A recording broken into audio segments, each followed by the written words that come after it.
അനാമികയുടെ അടുത്ത് ബഹളം വെക്കാൻ പോയ നിലയ്ക്ക് സാരംഗ് വരുമ്പോ നിങ്ങളോടും ദേഷ്യപ്പെടുമായിരിക്കും. അതിനെന്താ, അവൻ ചെയ്യട്ടെ. അതിനുള്ള മറുപടി ഞാൻ അപ്പ പറഞ്ഞോളാം. മോളെ മൈഥിലി, ഇനി നമ്മൾ എന്താ ചെയ്യേണ്ടത്? എനിക്കറിയില്ല അച്ഛാ. യാമി മോള് ഒന്നും പറയുന്നില്ല എന്നുള്ള അവസ്ഥ അവര് മുതലെടുക്കുക. അതാ ഞാൻ എത്ര ചോദിച്ചിട്ട് അവര് രണ്ടുപേരും ഒന്നും മിണ്ടാത്തെ. സമാധാനമായിട്ട് കുഞ്ഞിന്റെ അടുത്ത് ചെന്നൊന്ന് ചോദിക്കാന്ന് വെച്ചാ അതിന്റെ അവസ്ഥ അതല്ലല്ലോ. ഡോക്ടർ ഭാനുമതിയെ പോലെ എനിക്ക് ഒരുപാട് ഫ്രണ്ട്സ് ഉണ്ട്. വീണ്ടും ആരെങ്കിലും കാണിക്കാം. പക്ഷെ അവിടെയുള്ളൊരു പ്രശ്നം, ഒരു മഹാരോഗിയാണോ താന്ന് എന്റെ മോള് ചിന്തിച്ചു പോവും. വേണ്ട മോളെ, ഒരേ ഒരു കാര്യത്തിൽ ആശ്വാസമുള്ളത് അവളിപ്പൊ നിന്നെ വെറുക്കുന്നില്ല എന്നുള്ളതാ. ചിലപ്പോ നിന്നോട് കാര്യങ്ങൾ പറയാൻ മടിക്കുന്നത് മുമ്പ് ചെയ്തതൊക്കെ ഓർത്തിട്ടാവും. കുറ്റബോധം ഉണ്ടാവും. എനിക്ക് വിഷമമില്ലല്ലോ അമ്മേ. അവൾ എന്നെ എത്ര ആക്ഷേപിച്ചപ്പോഴും എന്റെ നെഞ്ചിൽ ചേർത്ത് പിടിക്കുകയായിരുന്നില്ല ഞാൻ. അവളെ കുറിച്ചുള്ള സ്വപ്നങ്ങള് അതുപോലെ സൂക്ഷിക്കുകയായിരുന്നില്ല ഞാൻ. നീ കരയേണ്ട മോളെ. ശുഭാപ്തി വിശ്വാസത്തോടെ കാത്തിരിക്കുക. കാര്യങ്ങൾ നിനക്ക് അനുകൂലമായില്ലെങ്കിൽ ഇങ്ങനെയൊന്നും സംഭവിക്കില്ലല്ലോ. ഈ ഒരു ചെറിയ വിഭ്രാന്തി കഴിഞ്ഞാ നിന്റെ മോള് നിന്റേതാ. അമ്മയെ സ്നേഹിക്കുന്ന കുട്ടിയാവള്, അത് ഉറപ്പിച്ചോ. അങ്ങനെ വിശ്വസിക്കുമോളെ. അമ്മമാരുടെ കണ്ണീര് കളങ്കം ഇല്ലാത്തതാ. അതിനേക്കാളും വലിയൊരു അർച്ചന ഒരു ദൈവത്തിനും ഇല്ല. ദൈവം കാക്കും നിന്നെ നിന്റെ മക്കളെയും.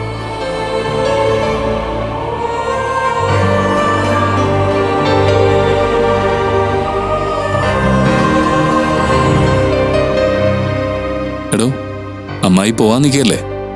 അമ്മായിക്ക് എന്തെങ്കിലും കൊടുത്താലോ? എന്ത്? കുറച്ച് പണം കൊടുക്കാം. ഒരു സഹായമാവല്ലോ. അതുകൊണ്ടങ്ങോട്ട് ചെല്ല്. ആവണിയെ കൊണ്ടു നിർത്താൻ വന്നപ്പോ കുറച്ച് പണം പൊതിഞ്ഞു കൊണ്ടുവന്നിട്ടുണ്ടായിരുന്നല്ലോ. ഈ വരവിലും എന്നെ അതെടുത്ത് കാണിച്ചു. ഞാൻ ചീത്ത പറഞ്ഞിട്ടാ തിരിച്ചു കൊടുത്തേ. അപ്പോഴേ ഇനി നമ്മുടെ ഭാഗത്തുനിന്ന് അങ്ങോട്ട് കാശ്. ബഹളം ഉണ്ടാക്കും കേട്ടോ. എന്നാ വേണ്ട, സന്തോഷമായിട്ടല്ലേ തിരിച്ചു പോകുന്നത്. സന്തോഷാണോന്നോ? എന്റെ അടുത്തിരുന്ന് കുറേ നേരം കരഞ്ഞു. അമ്മായി എന്താ പറയുന്നതെന്നറിയോ? സ്വർഗത്തിലാ എന്റെ മോളിപ്പ് നിൽക്കുന്നേന്ന്. അമ്മായി ദൈവങ്ങളോട് പ്രാർത്ഥിച്ച് സൗകര്യം കൊടുക്കാതെ ദൈവങ്ങളെ ഏൽപ്പിച്ചതാണ് നമ്മളെന്ന്. അപ്പോ നമുക്ക് വലിയ വലിയ ബഹുമതികളൊക്കെ കിട്ടി തുടങ്ങിയല്ലേ? ശരിക്കും പാവങ്ങളാ.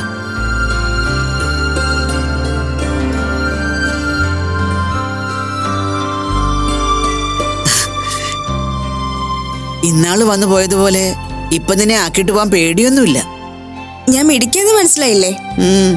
നീ മിടിക്കായതുകൊണ്ടൊന്നുമല്ല, അവരുടെ നല്ല മനസ്സുകൊണ്ടാ. ഞാൻ വീണ്ടും വീണ്ടും പറയുക, കമ്പനി കൂടുന്നതും കളിക്കുന്നതും ഒച്ച ഉണ്ടാക്കുന്നതും ഒക്കെ നല്ല കാര്യമാ.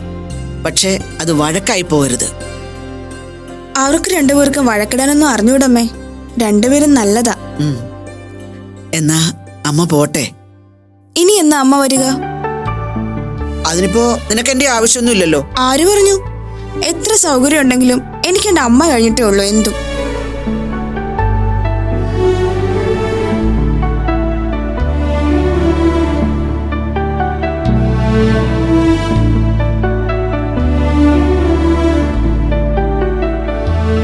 ഇതെന്ത് പരിപാടിയാടി?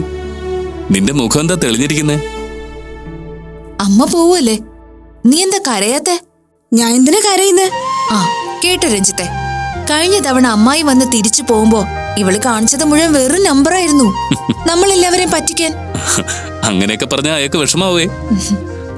അമ്മായി, എന്നാ നമുക്ക് ഇറങ്ങിയാലോ? ഞാൻ ഉത്സവത്തിന്റെ കാര്യം പറഞ്ഞത് ഓർമ്മയുണ്ടല്ലോ. ഡേറ്റ് ഞാൻ കൃത്യമായിട്ട് പറയാം. നിങ്ങൾ വരണേ മക്കളെ. സാഹചര്യം അനുവദിക്കുകയാണെങ്കിൽ കൃത്യമായിട്ട് വന്നിരിക്കും, അല്ല രഞ്ജിത്തെ? എന്നാ ശരി മക്കളെ.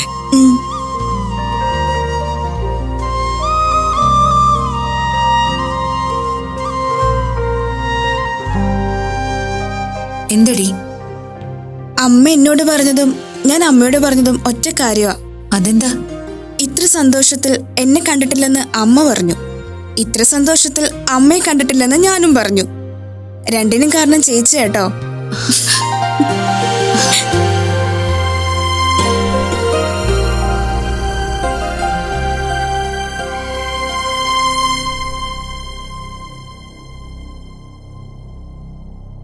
ചേച്ചി ചേച്ചി ചേച്ചി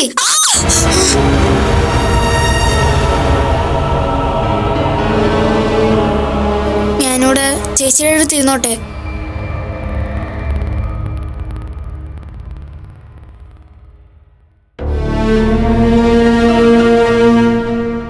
ചേച്ചി ഉറങ്ങായിരുന്നോ? ചേച്ചി പുറത്തോട്ട് പോയി ചേച്ചി. ഇതിനകത്തിരിക്കുമ്പോഴാ ചേച്ചിയുടെ വിഷമം കൂടുന്നേ. ഞാൻ ചേച്ചിയുടെ കൂടെ നടന്നോളാം. ചേച്ചി എന്നോട് മിണ്ടാത്തെന്താ? നമ്മളെന്തോരം ചിരിയും കളിവിറ്റ് നടന്ന ചേച്ചി, എന്തോരം തല്ലുകൂടിയിട്ടുള്ളതാ. ചേച്ചി അത് വേണ്ടെന്ന് വെച്ചപ്പോ ഇത് കുട്ടനെ ആരും ഇല്ലാതായില്ലേ. സ്കൂളിൽ പോകുമ്പോ ഞാൻ ആരോടും കളിക്കാറൊന്നുമില്ല. എനിക്ക് ചേച്ചിയോട് കളിക്കാനും ചിരിക്കാനുമാണ് ഇഷ്ടം. ചേച്ചീനോട് ദേഷ്യപ്പെട്ട് മിണ്ടാതെയൊക്കെ നടന്നപ്പോ ഞാൻ ചേച്ചിയെക്കുറിച്ച് എന്റെ നോട്ട്ബുക്കിൽ എഴുതി വെച്ചിട്ടുണ്ട്. ഞാൻ ചേച്ചിക്ക് കാണിച്ചു തരട്ടെ? ചേച്ചീനെ എനിക്ക് എന്ത് ഇഷ്ടമാണെന്നറിയോ? ചേച്ചി പാവാന്ന് എനിക്കറിയാം. ചേച്ചി അത് കുട്ടനോട് വെറുതെ ദേഷ്യം കാണിക്കുന്നത് അച്ഛനെ സന്തോഷിപ്പിക്കാൻ, അല്ലാതെ എന്നോട് ഇഷ്ടമല്ലെങ്കിട്ടൊന്നുമല്ല. പറ, ചേച്ചിക്ക് എന്നെ ശരിക്കും വെറുപ്പാണോ? പറയേച്ചി.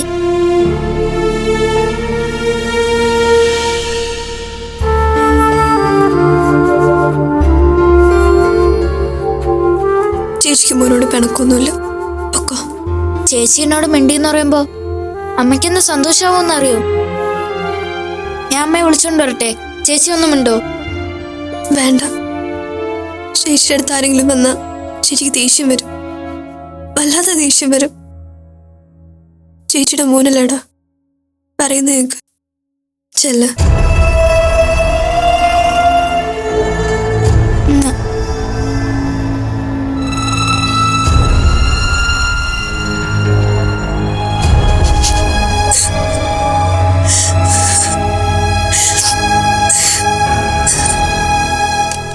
അമ്മേ, ചേച്ചിനോട് സംസാരിച്ചമ്മേ. ഞാൻ ഇത്ര നേരം ചേച്ചിയുടെ അടുത്തിരിക്കുകയായിരുന്നു. ചേച്ചി എന്നോട് ഒരു പിണക്കവും ഇല്ലാന്ന് പറഞ്ഞു. ചേച്ചീനെ കെട്ടിപ്പിടിച്ചമ്മേ. സത്യമാണോ മോൻ പറയുന്നത്? സത്യം അമ്മേ. എന്നാ മോൻ വാ, നമുക്ക് ചേച്ചിയുടെ അടുത്ത് പോവാം. വേണ്ട അമ്മേ, അമ്മയെ വിളിച്ചോണ്ട് വരട്ടെ എന്ന് ഞാൻ ചോദിച്ചതാ. അപ്പൊ ചേച്ചി എന്താ പറഞ്ഞെന്നറിയോ? മുറിയിലാരെങ്കിലും കയറി വന്നാ ചേച്ചിക്ക് ദേഷ്യം വരും, ബഹളം വയ്ക്കും.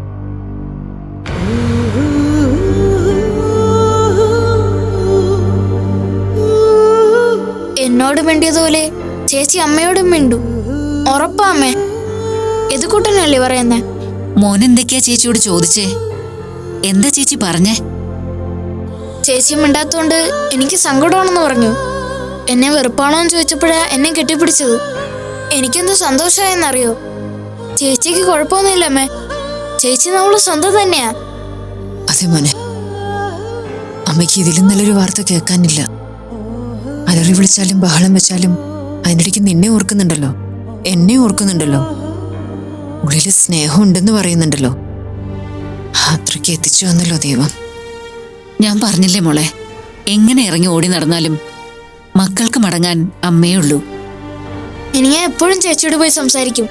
ഇനി ചേച്ചി മുറിയിരിക്കാൻ ഞാൻ സമ്മതിക്കില്ല. ഇവിടെയൊക്കെ കൊണ്ട് ഞാൻ നടക്കും. ചേച്ചിയുടെ ദിവസവും ഞാൻ മാറ്റും, കണ്ടോ? ഇപ്പൊ മോന് മാത്രമേ ഇത് പറ്റൂ, കേട്ടോ?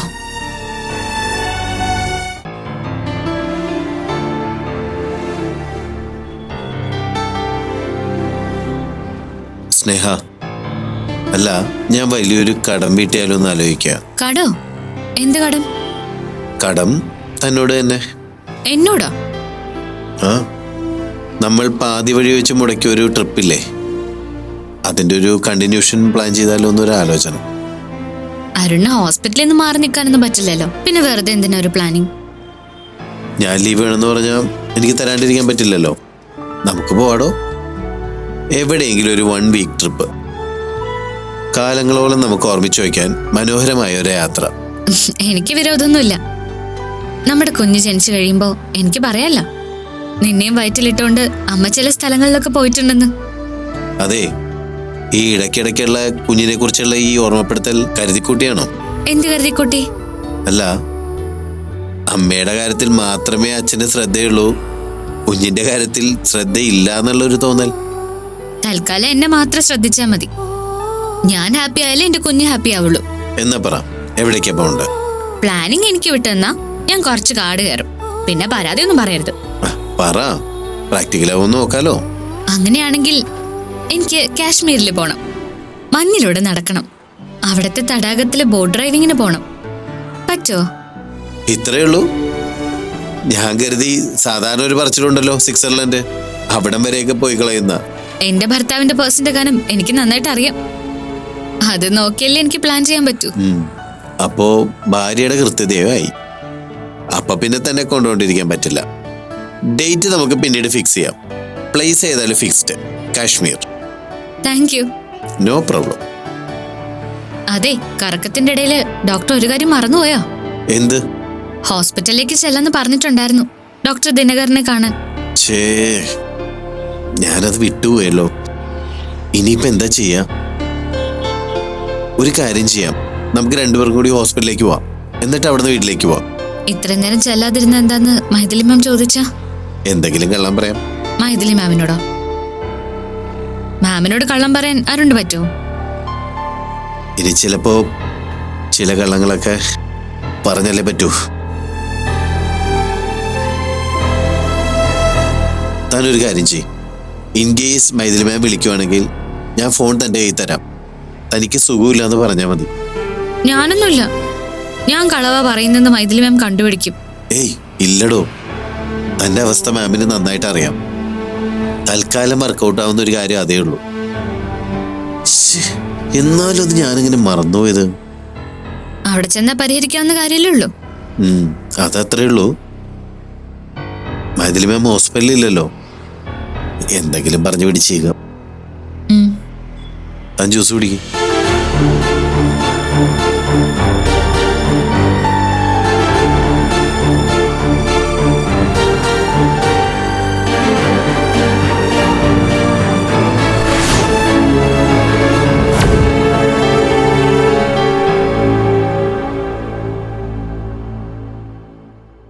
Good morning sir. Good morning. Sir എവിടെയായിരുന്നു? മൈഥിലി മാം എന്ന് അന്വേഷിച്ചു. ഓ, മാം ഇവിടെ ഉണ്ടോ? സാറിന്റെ ഫോൺ സ്വിച്ച് ഓഫ് ആയിരുന്നോ? മാഡം ഒരുപാട് തവണ ട്രൈ ചെയ്യുന്നുണ്ടായിരുന്നു. നല്ല ടെൻഷൻ ഉണ്ടായിരുന്നു. ഞാൻ പറയണോ സർ? വേണ്ട, ഞാൻ പോയി കണ്ടോളാം. സിസ്റ്റർ പോക്കോ. ആ. മാം ഇങ്ങോട്ട് വരുന്ന ഒട്ടും പ്രതീക്ഷിച്ചില്ല. ഇന്ന് എന്തായാലും പ്രോബ്ലം ആവും. അരുൺ, കണ്ണു പൊട്ടുന്ന ചീത്തയായിരിക്കും. എന്തു പറഞ്ഞൊന്ന് പിടിച്ചു നിൽക്ക. ഞാൻ പറഞ്ഞില്ല എനിക്ക് സുഖമില്ലായിരുന്നു തന്നെ പറയാം. ഞാൻ തന്നെ വന്ന് പറഞ്ഞോളാം. ഏയ് അത് വേണ്ട. പറ്റുമെങ്കിൽ ഞാനും മാമൻ തമ്മിൽ കാണുമ്പോ താൻ എന്റെ കൂടെ ഉണ്ടാവാണ്ടിരിക്കുന്ന നല്ലത്. അരുൺ, ഞാനീ പറഞ്ഞ കാര്യം ഒന്ന് പറഞ്ഞു നോക്കിയേ, പിന്നെ ഒരു പ്രോബ്ലം വരില്ലെന്ന് എനിക്ക് തോന്നുന്നേ. തനിക്ക് ഉറപ്പുണ്ടോ? ഇല്ലാതെ പിന്നെ കുറച്ചു സമയം വൈകിപ്പോയി, അത് ക്ഷമിക്കാൻ പറ്റാത്തൊരു സീനിയറോ? അരുൺ പ്ലീസ്. ഓക്കെ, തന്റെ ധൈര്യത്തിൽ ഞാൻ നിൽക്കാം. പക്ഷെ ഇത് കൈവിട്ട് പോടോ.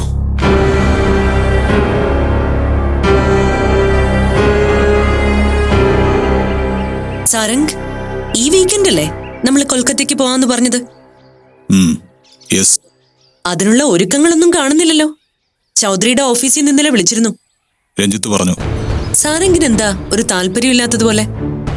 അതൊരു ബെസ്റ്റ് ഓപ്ഷൻ അല്ലേ, അവരുമായിട്ട് ചേർന്നുള്ളൊരു ജോയിന്റ് വെഞ്ചർ. കാര്യം ശരിയാണ് മായ, പക്ഷെ മനസ്സിനൊരു സ്വസ്ഥത ഉണ്ടായിട്ട് വേണ്ടേ? കുടുംബം ഇങ്ങനെ കലങ്ങി മറിഞ്ഞിരിക്കുമ്പോ. കുടുംബം നമുക്കൊരു ബിസിനസ് മാത്രമല്ലേ, അല്ലേ? സാരംഗിനെ പരിചയപ്പെട്ട കാലം മുതല് ഞാനങ്ങനെയാ മനസ്സിലാക്കിയിട്ടുള്ളത്. സാരംഗിന് കുടുംബം എന്നത് ഒരു ബിസിനസ്സാ, അല്ലെന്ന് പറയാമോ? സാരംഗിന്റെ ജീവിതത്തില് ഏറ്റവും അബദ്ധമെന്ന് ചിന്തിക്കുന്നത് എന്താ? ഡോക്ടർ മൈഥിലി. ഇനി കാരണം കൂടി ഞാൻ പറയാം. ഡോക്ടർ മൈഥിലിയും ഡോക്ടർ മൈഥിലിയുടെ അച്ഛനും സമ്പന്നരല്ല, സാരംഗിനെ അതിശയിപ്പിക്കുന്നവരല്ല. പിന്നെ മക്കൾ രണ്ടുപേരില് യാമിമോളോടാണ് സാരംഗിന് പ്രിയം. പക്ഷേ അതൊരച്ഛന്റെ സത്യസന്ധമായ വാത്സല്യമായിരുന്നോ? നോ. സാരംഗിന് ചില കാര്യങ്ങൾ ഒളിക്കണമായിരുന്നു. അതിന് മൈഥിലിയുടെ മുമ്പിലേക്ക് ഇറക്കി വിടാൻ ഒരാള് വേണമായിരുന്നു. അതിന് നിങ്ങൾ യാമി മോളെ ചൂസ് ചെയ്തു. അത് ബിസിനസ്. കുട്ടിച്ചനും ഭാര്യയ്ക്കും മൈഥിലി സ്വന്തം മകള് തന്നെയാ.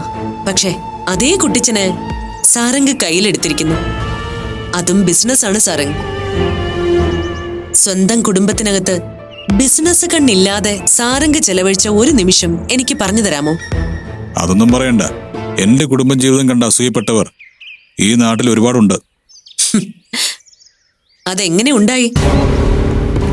അവരുടെ മുമ്പില് നല്ല കുടുംബം എന്നൊരു ഇമേജ് നിങ്ങൾ ക്രിയേറ്റ് ചെയ്തു. അതിന്റെ പ്രധാന കാരണം എന്താ? നിങ്ങൾ വീടുകൾ നിർമ്മിച്ചു കൊടുക്കുന്നവനാണ്. വീട് സ്നേഹത്തിന്റെ കൂടാരമായി അടയാളപ്പെടുത്തുന്നു. അപ്പോ കുടുംബത്തിന്റെ സ്നേഹം കൃത്യമായി അറിയാവുന്നവനാണ് കല്ലും മണ്ണും വെച്ച് നമ്മുടെ വീട് കെട്ടിപ്പടുക്കുന്നവനാണെന്ന് മറ്റുള്ളവർ കരുതിക്കോട്ടെ. അത് പ്യോർ ബിസിനസ്. ദാറ്റ് മീൻസ് അടിമുടി നിങ്ങളൊരു ബിസിനസ്സുകാരൻ മാത്രമാണ്. കുടുംബത്തിൽ ആരെയും നിങ്ങൾ സ്നേഹിക്കുന്നില്ല. കുടുംബത്തിലെ ആരുടെയും വേദന നിങ്ങൾക്ക് പ്രശ്നവും അല്ല. You are A perfect businessman. പറഞ്ഞു തോൽപ്പിച്ചു കഴിഞ്ഞോ? ഉള്ളിലുള്ള യാഥാർത്ഥ്യം ഞാനൊന്ന് പുറത്തെടുത്തിട്ടു, അത്രേ ഉള്ളൂ. സാരംഗിനി ഇതൊക്കെ പറഞ്ഞാ കേൾക്കാൻ ആളുണ്ടാവും. സങ്കടങ്ങളും ദുരിതങ്ങളും നന്നായി വിറ്റുപോകാവുന്ന കാര്യങ്ങളാ. തന്നെ കൊണ്ട് ഒരു നിവൃത്തിയില്ലല്ലോ മായ. ഇപ്പൊ ഞാൻ എന്താ വേണ്ടത്? ചൗധരിയുടെ കമ്പനിയുമായിട്ടുള്ള അസൈൻമെന്റ് മൂവ് ചെയ്യണം. അതല്ലേ തന്റെ ആവശ്യം. നമുക്ക് ഓഫീസിലേക്ക് പോവാം, അതിന്റെ കാര്യങ്ങൾ ചെയ്യാം. സാരംഗ്, ഞാൻ ഫോഴ്സ് ചെയ്യുകയാണെന്ന് തോന്നുന്നുണ്ടോ? ഇപ്പോ നമ്മുടെ രണ്ടുപേരുടെയും സ്വപ്നങ്ങൾ ഒന്നിച്ചാ സഞ്ചരിക്കുന്നത്. അതൊരുപാട് ഹൈറ്റ്സിലാണ്. നമുക്ക് ഈ ഒരു ചെറിയ കമ്പനിയുടെ MD കസേരയിൽ ഇരുന്ന് കറങ്ങിയാ മതിയോ? ബിസിനസ് വേൾഡിന്റെ മുമ്പില് ഒരു കസേരയിട്ട് അതിലിരിക്കണം സാരംഗ്. അതിനുവേണ്ടി നമ്മൾ നമ്മുടെ പല ചിന്തകളും വെട്ടി നശിപ്പിച്ച് കളയേണ്ടി വരും. Without any emotions. Okay?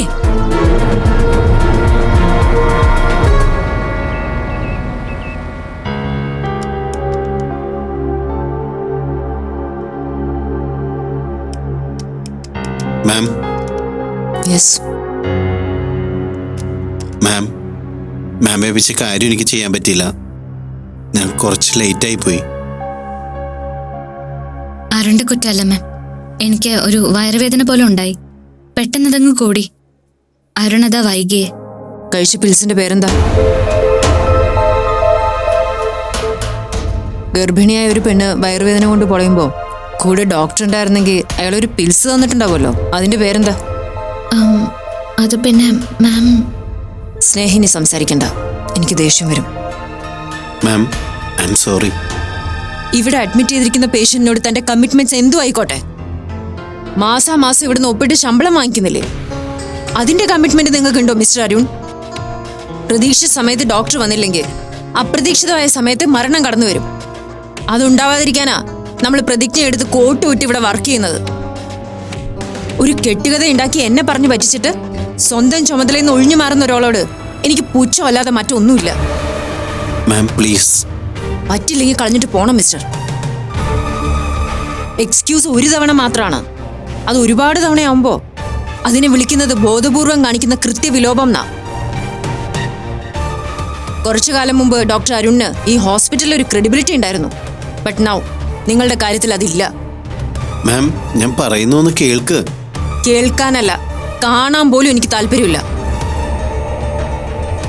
1 month ലീവിലിരിക്കുന്ന എനിക്ക് ഒരു കാര്യം ഉണ്ടെങ്കിൽ കൃത്യമായിട്ട് ഇവിടെ എത്താൻ അറിയാം. ഡ്യൂട്ടിയിലിരിക്കുന്ന അരുണിന് അത് പറ്റില്ല. ശരി, പൊക്കോ. മാം, പുറത്തേക്ക് പോവാനല്ലേ പറഞ്ഞത്?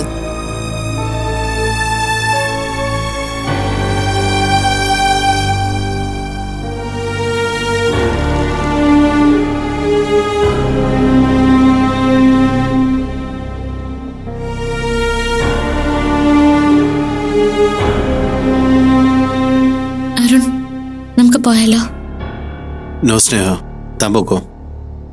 ഞാനിവിടെ നിന്നേ പറ്റൂ. എന്തിനാ? വീണ്ടും മൈഥിലി മാമിനെ കാണാനോ? മാമിന്റെ ഭാഗത്തുനിന്ന് ഒരു വിട്ടുവീഴ്ചയും പ്രതീക്ഷിക്കേണ്ട അരുൺ. പ്രത്യേകിച്ചും നമ്മൾ പറഞ്ഞ കള്ളത്തരം കൈയോടെ പിടിച്ച സ്ഥിതിക്ക്. അങ്ങനെ ഒരു കള്ളം പറയണ്ടായിരുന്നു. തിരിച്ചങ്ങനെ ഒരു ചോദ്യം ഉണ്ടാവുമെന്ന് ഞാൻ പ്രതീക്ഷിച്ചില്ല. ഞാൻ കുറ്റം പറയാൻ തോന്നരുത്. മാമിന് കുറച്ചുകൂടി നന്നായി അരുണിനോട് പെരുമാറായിരുന്നു. ഇന്ന് കുറച്ചു നേരം വൈകുന്നല്ലാതെ അരുൺ ഡ്യൂട്ടിയിൽ ഇതുവരെ വിട്ടുവീഴ്ച ചെയ്തിട്ടില്ലല്ലോ. അതൊക്കെ ഇനി പറഞ്ഞിട്ട് എന്താ കാര്യം? എനിക്ക് ഏറ്റവും ദേഷ്യമുള്ള കാര്യം ഇതാ, ഒരു കുറ്റവാളിയുടെ മാനസികാവസ്ഥയിൽ അവിടെ നിൽക്കേണ്ടി വരുന്നത്. ഞാൻ മാമിനൊന്ന് കണ്ടാലോ? ഞാൻ സംസാരിക്കാം മാമിനോട്. വേണ്ട, തനിക്ക് പിന്നെ അത് വലിയ സങ്കടവും. അത് കുഴപ്പമില്ല. എന്നോടുള്ള സ്നേഹം കൊണ്ട് എൻ്റെ അടുത്ത് കുറച്ചു നേരം ഇരിക്കാൻ വേണ്ടി അരുൺ ചെയ്തു പോയതല്ലേ. ഞാനത് സംസാരിച്ച് മനസ്സിലാക്കി കൊടുക്കാം. വേണ്ടടോ, കുറച്ച് കഴിഞ്ഞിട്ട് നമുക്ക് മാമിനെ ഒന്നുകൂടി കാണാം. അപ്പൊ ദേഷ്യമൊക്കെ മാറിക്കോളും. എന്താണേലും ചെയ്യാം.